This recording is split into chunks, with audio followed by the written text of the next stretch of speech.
Hello, সবাই কেমন আছো? আমি ভালো আছি। আজকে আমি তোমাদের সাথে নবরত্ন কোরমার রেসিপি শেয়ার করব। তো চলো দেখি কিভাবে আমি রেসিপিটা বানাই। ফার্স্টে যা যা সবজি ছিল বাড়িতে সব নিয়ে নিলাম।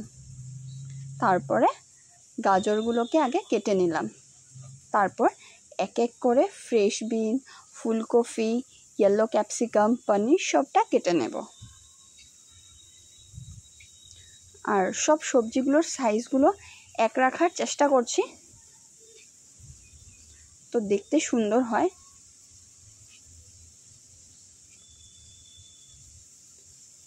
এগুলো আমার মশলা, যেগুলো আমার এটা বানাতে লাগবে। তারপর জলে নুন দিয়ে আমি সব সবজিগুলো দিয়ে বয়েল করে নেব। শুধু ক্যাপসিকামটা দিব না।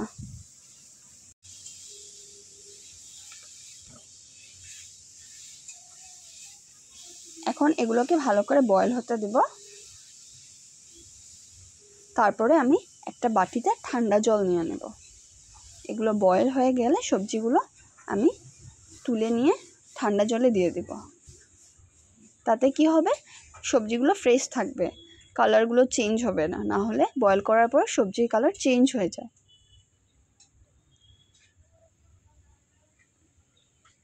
তারপর আমি ফ্রাইং প্যানে আলমন্ড আর কিশমিশ ভেজে নেব।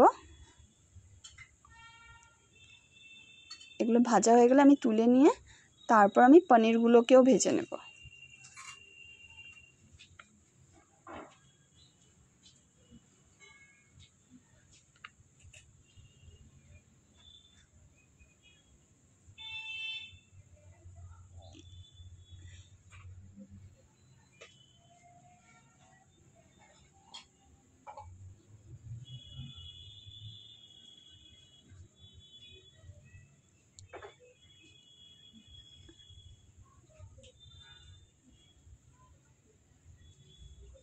পনিরগুলো ভাজা হয়ে গেল। এখন আমি পনিরগুলোকে তুলে নেব। তুলে নিয়ে এই ফ্রাইং প্যানে মানে এই তেলের মধ্যেই আমি ঘি দিয়ে দেব।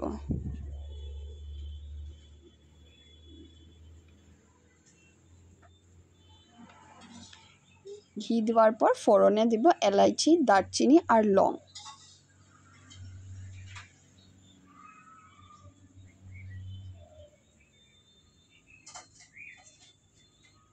তারপরে দেব টমেটো, আদা, কাঁচামরিচ বাটা দিলাম। এখন এটা ভালো করে কষানোর পর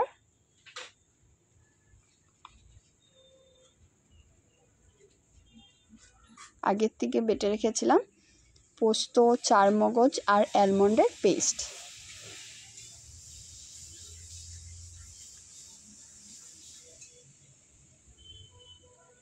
তারপর আমি ধনে গুঁড়ো আর জিরে গুঁড়ো দিয়ে দিলাম। এখন ভালো করে কষাবো মশলাটাকে। তারপর আমি সব সবজিগুলো দিয়ে দেব। তা মশলাটাকে সবজির সাথে খুব ভালো করে মিশিয়ে নেব।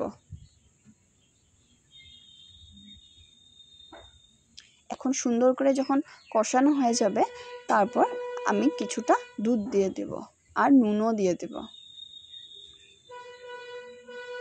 নুনটা আগে দিয়ে দেব। তারপর কাজু কিশমিশ দিয়ে দেব।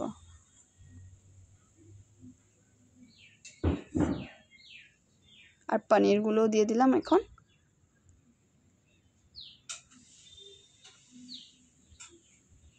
এখন আবার ভালো করে কিছুক্ষণ কষাবো।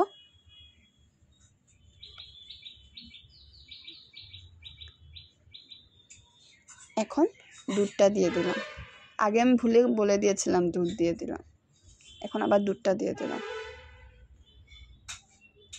হ্যাঁ, দুধটা দেওয়ার পর কিছু সময় বয়েল হতে দেব এটাকে।